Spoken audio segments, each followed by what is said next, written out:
Let's start by naming something many caregivers experience but rarely talk about: anticipatory grief. This is the grief that begins before death. As you watch your loved one change, as memories slip away, as conversations become impossible, as the person you knew slowly disappears. Research shows anticipatory grief unfolds in four phases. First, accepting that death is coming. Second, deep concern for your loved one's comfort and dignity. Third, mentally rehearsing what death might look like. And fourth, imagining life after they're gone. Here's what's crucial to understand: anticipatory grief doesn't make the grief after death easier, but it can help you prepare emotionally, create meaningful closure, and say the things that matter most while there's still time. Studies also reveal that about 20% of bereaved caregivers develop complicated grief or depression.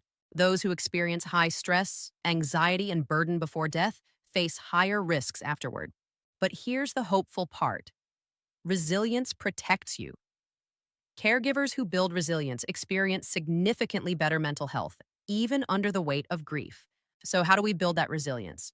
Let's talk about lengthening your roots. When grief threatens to overwhelm you, and it will, grounding techniques offer immediate relief. Let me share 3 practices you can use right now. The 3-breath reset. Between caregiving tasks, stop. Take 3 slow, deep breaths. Breathe in for 4 counts, hold for 4, exhale for 6. This interrupts your stress response and creates a small sanctuary in your day. Research shows that just this simple practice reduces anxiety and reconnects you with the present moment. The 5-4-3-2-1 grounding technique. When you feel panic rising, engage your senses. Name 5 things you can see around you, 4 things you can physically touch, 3 things you can hear, 2 things you can smell, 1 thing you can taste. This pulls you out of your racing thoughts and anchors you in reality. Body scan meditation. Before bed, spend 5 minutes scanning your body from head to toe. Notice where you're holding tension: your jaw, shoulders, stomach. You don't need to fix anything, just notice and breathe into those spaces. These aren't luxuries, they're essential tools for surviving the emotional storms of caregiving and grief. I need to tell you something that might feel uncomfortable at first. You cannot pour from an empty cup. Boundaries aren't selfish, they're the foundation of sustainable caregiving. Research is clear: caregivers who set boundaries experience lower burnout, less resentment, and actually provide better care over time. Here's what boundaries look like in practice. Say no to non-essential tasks. You cannot do everything. Delegate. Ask for help. Let things be imperfect.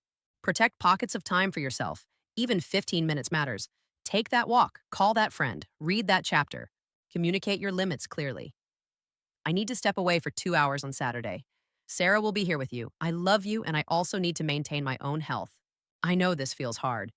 Cultural narratives tell us caregiving means complete self-sacrifice, but the research and the wisdom of thousands of caregivers who've walked this path says otherwise. You can love deeply and protect your well-being. Both are true, both matter. One of the most powerful protective factors against complicated grief is connection with others who understand. Caregiver support groups, whether in person or online, provide validation that you're not alone, normalize your experiences, and offer practical strategies. If you can't leave home, online support groups offer 24/7 accessibility. You can connect at 2 a.m. when you can't sleep, or during a quiet moment while your loved one rests. And don't hesitate to seek professional grief counseling. This isn't a sign of weakness, it's smart, proactive care. Grief counselors help you process complex emotions, develop personalized coping strategies, and identify warning signs of complicated grief. Professional support becomes especially important if you're experiencing persistent inability to accept the death beyond 6 months, intense yearning that impairs your daily functioning, feeling that life has no meaning, thoughts of self-harm. These are signs you need specialized help, and help is available. If your loved one has already died, you're facing a second loss many people don't talk about: the loss of the caregiver role itself. For months or years, your life revolved around their needs. Your identity became intertwined with caregiving. When that suddenly ends, the quiet can feel deafening. You might feel relief, and then guilt about feeling relieved. Let me be clear: relief is normal.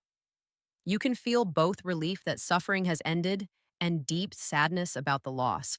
These aren't contradictory. They're the complex truth of love and grief coexisting. Studies show that grief after caregiving often includes grief for the person you lost and the caregiver role itself. grief for the purpose and structure that organized your days, and grief for the intimate connection caregiving created. But here's what research also shows: you will find your way through. Former caregivers who engage in meaning making grieve more adaptively and experience growth. Many caregivers channel their experience into advocacy, volunteering with hospice, mentoring newly bereaved families, or creating resources that prevent others from struggling alone.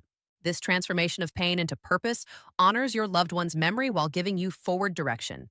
Let me leave you with practical steps you can start today. Every morning, take 3 conscious breaths before your feet hit the floor. Set one intention. Today, I will be gentle with myself. Throughout the day, use the 3 breath reset between tasks. Notice when you need grounding and use the 5-4-3-2-1 technique. Each evening, journal for 5 minutes. Name 3 things you're grateful for, even if they're small: hot coffee, a kind word, 5 minutes of quiet. Weekly, connect with one support person. Protect 1 hour for yourself doing something that replenishes you. These aren't grand gestures. They're small acts of self-compassion that compound over time, lengthening your roots so you can withstand the storms. The journey you're on is one of the hardest paths a human can walk, but please hear this: you don't have to walk it alone. Your grief deserves space, support, and compassion. The roots you're lengthening now will support not just your survival, but your eventual flourishing. You are stronger than you know, you are doing better than you think, and you are deeply, profoundly worthy of care. Take the next breath, take the next step. We're with you. For more resources on caregiver support and grief guidance, visit our website. You're not alone.